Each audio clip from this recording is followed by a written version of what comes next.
नमस्कार, आपका बहुत बहुत स्वागत है। अगर आप लोग एस्ट्रोलॉजी में विश्वास करते हैं तो पक्का पूर्व जन्म में भी विश्वास करते होंगे, क्योंकि एस्ट्रोलॉजी में कहा जाता है कि पूर्व जन्मों के कर्म के आधार पे ही आपको इस जन्म में ग्रहों की स्थिति के अनुसार कुंडली प्राप्त होती है।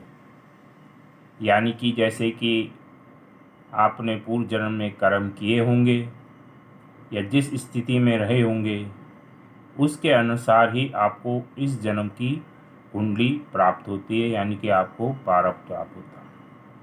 पूर्व जन्म में केवल पिछला जन्म ही नहीं, कई जन्मों का जो भी कर्म है वो इस कुंडली में दिखाएगा ही।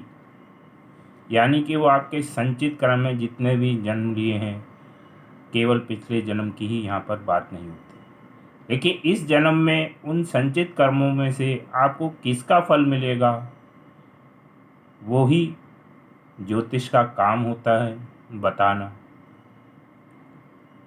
यहाँ पर मैं एक पूर्व जन्म से ही संबंधित एक योग के बारे में आपसे बात करने वाला हूँ। पूर्व जन्म के बारे में आपने महाभारत में भी सुना होगा कि शिखंडी पूर्व जन्म में भीष्म पितामह से प्रतिशोध लेने के कारण ही शिखंडी के रूप में जन्म लिया था। पूर्व जन्म में वो स्त्री था, उसकी कहानी मैं आपको नहीं बताऊंगा, क्योंकि आप काफ़ी लोग जानते होंगे शिखंडी के बारे में कि शिखंडी पूर्व जन्म में स्त्री था और भीष्म पितामह से प्रतिशोध के कारण ही उसने जन्म लिया। और गीता के उपदेश में भी आपने सुना होगा, भगवान श्री कृष्ण अर्जुन से कहते हैं कि हे अर्जुन, तेरे कई जन्म हुए हैं और मेरे भी कई जन्म हुए हैं, लेकिन अंतर सिर्फ यही है कि तू अपने पूर्व जन्मों के बारे में नहीं जानता है और मैं पूर्व जन्मों के तेरे भी और अपने भी और सब के बारे में जानता हूँ। यानी कि पूर्व जन्म का जो कॉन्सेप्ट है वो आपको महाभारत में इजीली और स्पष्ट रूप से दिखाई देगा। और हमारी एस्ट्रोलॉजी भी इसी पे ही पूर्णतः बेस है कि पूर्व जन्म के कर्मों के आधार पे आपको क्या प्राप्त भोगना है इस बार। तो कुंडली में कुछ ऐसे योग होते हैं, आपने सुना होगा कि 7 जन्मों का साथ होता है पति पत्नी का। तो ये कुछ हद तक सही भी है, और कुंडली से आप ये जान भी सकते हैं कि जो प्रेजेंट में आपके पति पत्नी हैं या प्रेमी प्रेमिका हैं, क्योंकि पूर्व जन्म में गंधर्व विवाह भी हुआ करते थे, उसमें शादी का कोई ऐसा कॉन्सेप्ट नहीं होता था, उसको भी विवाह का ही दर्जा दिया जाता था। तो आज की डेट में उसको संदर्भ में प्रेमी प्रेमिका या लिविंग रिलेशनशिप में रहने वाले जातकों के संदर्भ में हम देख सकते हैं। तो पहले हम पति पत्नी पूर्व जन्म में, जो आज के पति पत्नी हैं, वो पूर्व जन्म में भी क्या आपस में पति पत्नी का संबंध रखते थे, ये जानने के लिए हमें अपनी कुंडली में प्रथम भाव यानी कि लगन, उसका स्वामी, और सप्तम भाव यानी कि पत्नी, उसका स्वामी को देखना पड़ेगा।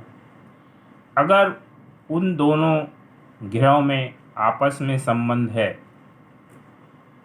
संबंध कैसे होता है, या तो दोनों साथ बैठे हों युति में, या एक दूसरे पे दृष्टि डाल रहे हों, या राशि परिवर्तन हो, यानी कि लगन का स्वामी सप्तम भाव में हो या सप्तम भाव का स्वामी लगन में हो।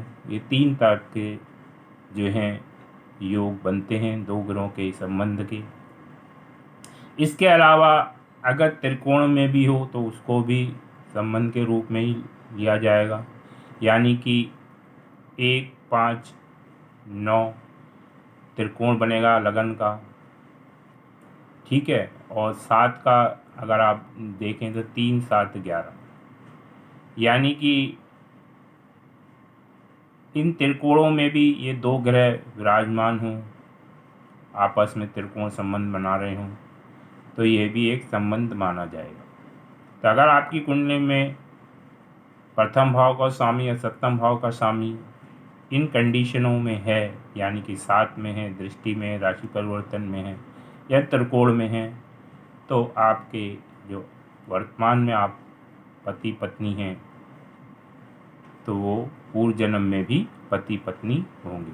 उसके अलावा शुक्र को नेचुरली पत्नी का कारक ग्रह कहा गया है और मंगल को पुरुष का कारक ग्रह कहा गया है।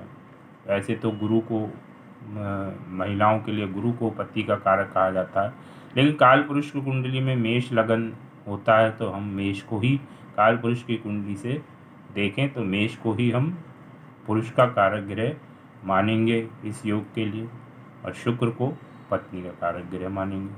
तो इन 2 ग्रहों की भी अगर आपकी कुंडली में कोई संबंध बन रहा है, जो पहले मैंने बताया प्रथम भाव और सप्तम भाव के स्वामी का, उसी प्रकार से अगर मंगल शुक्र एक साथ बैठे हों या दृष्टि संबंध बना रहे हों या राशि परिवर्तन कर रहे हों या त्रिकोण में बैठे हों, तो ये भी आप मान के चलिए कि पूर्व जन्म में भी आप पति पत्नी थे। अब ये संबंध ज़्यादा संभावना अगर ये सप्तम भाव में बैठा हो, क्योंकि विवाह का है, तो 100% ये संभावना होगी।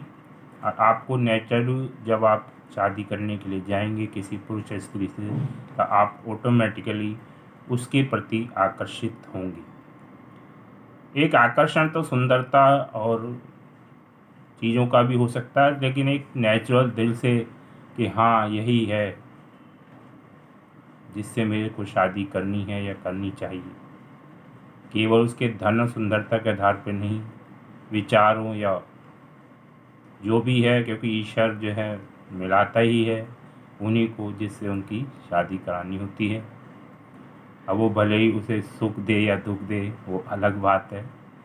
तो ये इस टाइप से अगर आपके योग बन रहे हैं तो ये पति पत्नी का पूर्व जन्म का संबंध माना जाता है। अब यहाँ पे मैंने प्रेमी प्रेमिका भी जोड़ा है, या गंधर्व विवाह पूर्व जन्म में हुआ होगा, या संबंध रहे हों लेकिन पति पत्नियाँ बन पाए हों, तो उसके लिए इसमें एक ग्रह का रोल और हो जाता है, क्योंकि स्त्री और पुरुष के लिए तो वही मंगल और शुक्र को हम देखेंगे, लेकिन बुध को काल पुरुष की कुंडली में तीसरे भाव का स्वामी कहा गया है, यानी कि तीसरा भाव मित्रों को दिखाता है। एक तरीके से प्रेमी प्रेमिका मित्र भी होते हैं। तो अगर मंगल और शुक्र के साथ बुध भी बैठा हो तो ये प्रेमी प्रेमिका पूर्व जन्म में रहे होते हैं, या बुध का कहीं ना कहीं इन 2 ग्रहों के साथ संबंध आ जाए, यानी कि तीनों ग्रहों का संबंध आपस में किसी न किसी तरीके से हो, या तो तीनों एक साथ बैठे हों या 2 एक साथ बैठे हों, तीसरा उसको देख रहा हो। तो इस तरीके से देखने पे पता चलता है कि ये पूर्व जन्म में प्रेमी प्रेमिका रहे होंगे, उनके आपस में मित्रता रही होगी। तो इस तरीके से आप अपनी कुंडली से देख सकते हैं कि पूर्व जन्म में आपके पति पत्नी या जो भी आपका लिविंग रिलेशनशिप है या प्रेम प्रेमिका है, वो पूर्व जन्म में आपके क्या आपसे संबंध रखते थे या नहीं। इस वीडियो में इतना ही। धन्यवाद।